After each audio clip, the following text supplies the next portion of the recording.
Alright, mateys, prepare yourselves for a review of Pirates of the Caribbean Dead Man's Chest. Big D's Entertainment Rankings and Reviews.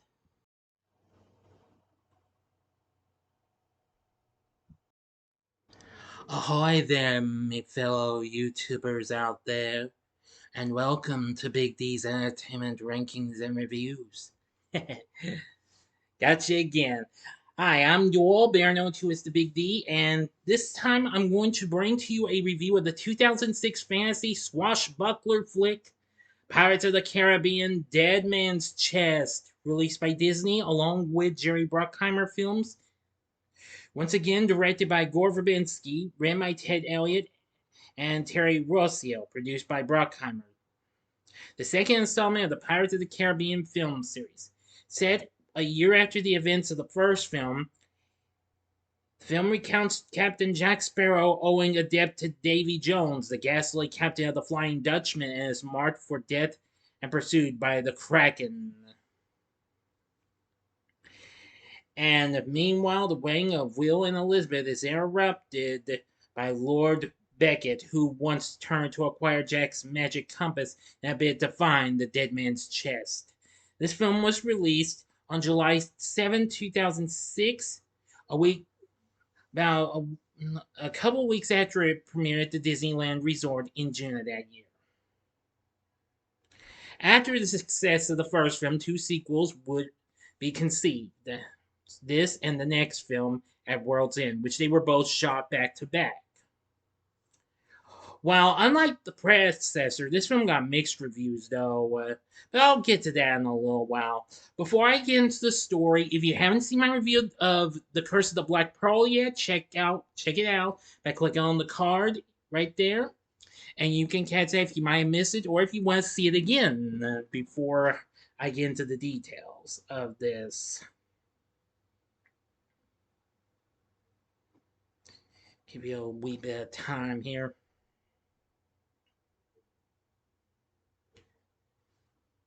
Okay, that ought to do it. Okay, on with the story.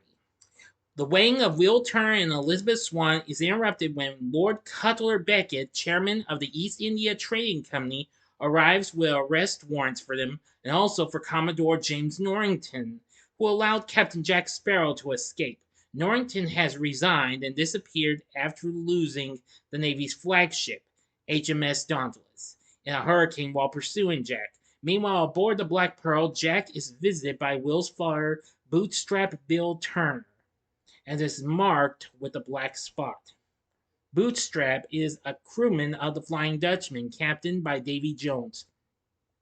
Jack previously bartered a deal with Jones to raise the Pearl from the depths, and must now join the Dutchman's crew or be dragged to Davy Jones' locker by the Kraken.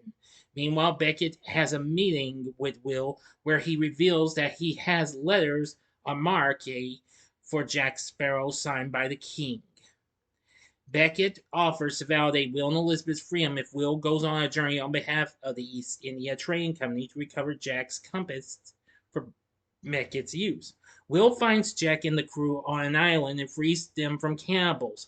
After escaping the cannibals, Jack and the crew visit voodoo priestess Tia Dalma, who reveals Jones' weakness is his heart, locked within the dead man's chest. Jack intends to find it and free himself from Jones' service. Locating the Dutchman, Will makes a deal with Jack to find the key to the chest in return for Jack's compass, but is tricked into joining Jones' crew in Jack's stead. Jones agrees to release Jack from their bargain in exchange for 99 more souls. Will meets his father aboard the Dutchman and learns that Jones possesses the key to the chest. Despite losing a game of liar's dice to Jones, Will escapes with the key and is taken aboard the same ship Elizabeth was on. Jones sends the Kraken after him and sinks the ship, but Will again escapes.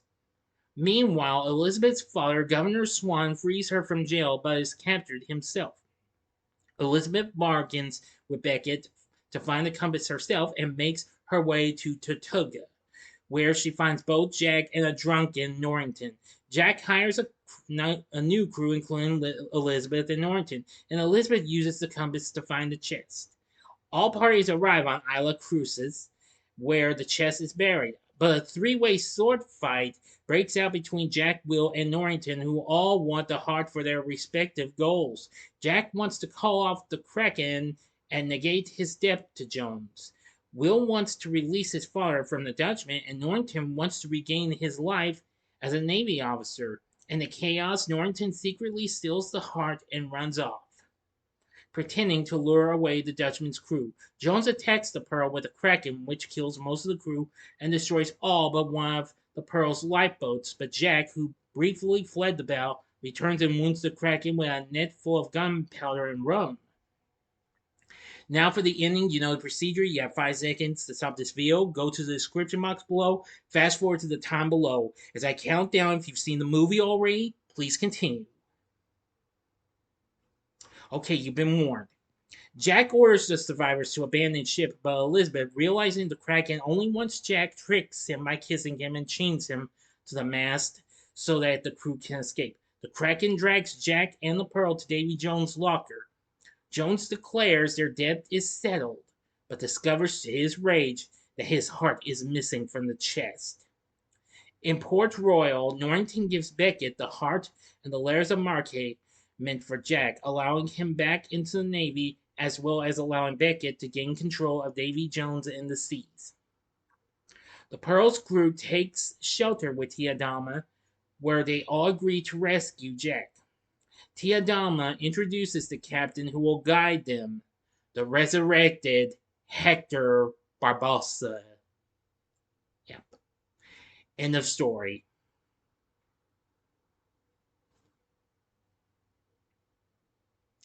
So, what did I think of Pirates of the Caribbean Dead Man's Chest? Well, at first I did enjoy it, but soon I lost interest in it, and then, well, sold my DVD of it. But years later, when I got Disney Plus, I decided to give it a second chance. And well, it's still as good as I remember, but I just really don't want to take the time to watch those flicks much anymore. But however, this film was still pretty fun and what have you. It broke several records at the time, including the opening weekend in the US with 136 million. The fastest film to gross over a billion at the worldwide box office in just 63 days, and became the highest grossing film of 2006 and was the highest grossing film produced by Disney until Toy Story 3 surpassed it 4 years later. The film received 4 nominations at the Academy Awards and won Best Visual Effects. Now, the film, unlike the predecessor, the film got mixed reviews with praise for its visual effects and the performances of Johnny Depp, who once again does an exceptionally good job as Captain Jack Sparrow, and Bill Nighy's performance as Davy Jones, from which that role was also considered for Christopher Walken and Ian McShane, who would later go on to be cast in the fourth film on Stranger Tides. Anywho, but however, it received criticism for its plot and its long running time, over 2.5 hours, which is 5 minutes, which is 150 minutes overall, which is 5 minutes longer. Well, not 5 minutes, just a few minutes longer than the previous film. Let me recheck. I apologize for. Yes, which is 7 minutes longer than its predecessor. True, yeah, it could have just used a little trimming down, but overall, it was still fun in some parts and what have you. Now, let me see. The film currently sits at Rotten Tomatoes with 53%, saying Gone is Depp's unpredictability and much of the humor and originality of the first movie. The Denver Post, however, gave it a good review. It says 2 hours and 20 minutes of escapism that once again makes the movie safe for guilt-free fun. Yeah, that's true. Even one person compared this to The Empire Strikes Back and acclaimed its darkness in its depiction of the crew of the Flying Dutchman and its cliffhanger ending.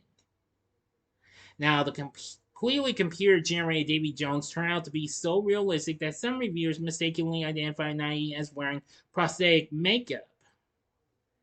The New York Times says you put down your money, still less than $10 in most cities, and in return you get 2.5 hours of spirited swashbuckling, and Gore Verbinski has an appropriate sense of mischief as well as a gift nearly equaling those of Peter Jackson and Steven Spielberg for integrating CGI seamlessly into cinematic compositions.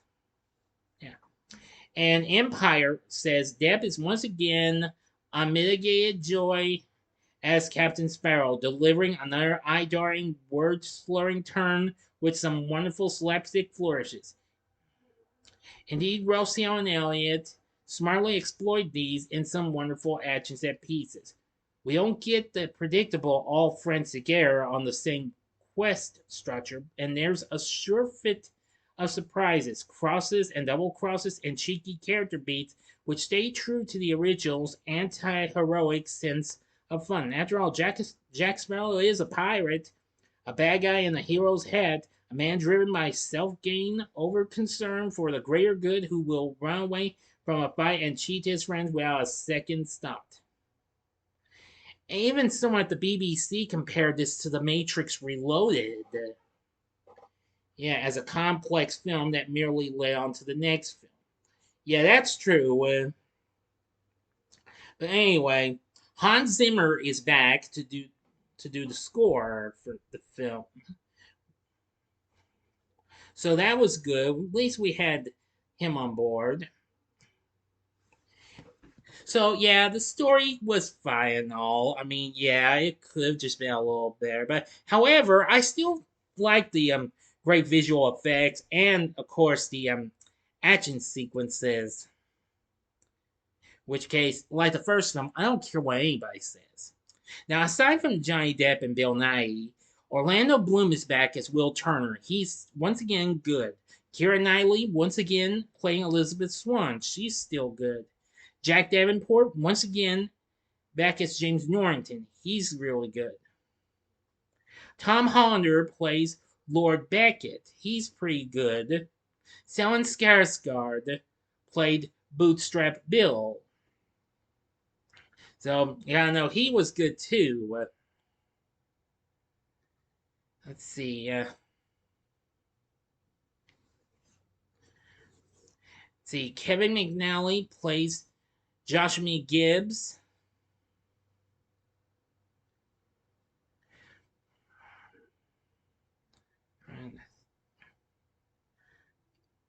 Yeah. Who, of course, was formerly the Black Pearl's first mate. No, wait, wasn't former. Black Pearl's first mate and Jack's loyal friend. Jonathan Pryce returns as Governor Swan. Mackenzie Crook plays Reggae, former Black Pearl crew member under Captain Barbossa. Yeah, he's back. And Lee Ehrenberg plays Pentel, Reggae's crewmate. Yes, those two are back as well. And Naomi Harris plays Tia Dalma. She's good too. Jeffrey Rush played Hector Barbossa. Of course, he was uncredited though. But anyway, so the cast was still pretty good and what have you. So overall, Pirates of the Caribbean: Dead Man's Chest, sure, it does have its issues, its moments and issues in my view, but still, it provides a fun-filled thrill ride and what have you in some parts. I like the Jack escaping from the cannibals and what have you. Yeah, and the broken water wheel like thing sequence. Yeah, that was funny too. Oh, that was so funny, what have you. So anyway, Pirates of the Caribbean: Dead Man's Chest. It's fun in ways, but would I recommend it? I would say, sure, go ahead. Still giving it the thumbs up since I'm saying it can be free or hell yeah, or sure, go ahead. Either. Or give it a one-time watch if you are a hardcore completionist. And that's all I'm telling you. All right, so it's between sure, go ahead and give it a Tom watch. But anyway, what did you think of Pirates of the Caribbean Dead Man's Chest? Let me know in the comment section below. If you liked the video, click the like button, subscribe, and be a part of the Big D Nation. Join me next time when I bring to you another anniversary review, and it's another their sequel, and it's Spy Kids 3 Game Over. Or should I say Spy Kids 3D. So I hope you enjoyed this, and if you did, check out my reviews for these other films and what have you, know what I'm saying? Okay. In the upper left hand corner is my review of, well, I'll give you the first two Lord of the Rings films since Orlando Bloom was in those films. In the upper left hand corner is my review of The Fellowship of the Ring from 2001. The upper right hand corner is my review of The Two Towers from 2002. You look for a review of Return of the King later on this year. Or if you'd like another aquatic adventure, go to the bottom left-hand corner and see my spoiler-free review of the live-action adaptation of Disney's The Little Mermaid. And the bottom right-hand corner is the button you can click to subscribe. If you like rankings and reviews on movies, TV, music, video games, etc., then I'm your guy. Thank you for watching. Until next time, I'm the Big D saying, see ya.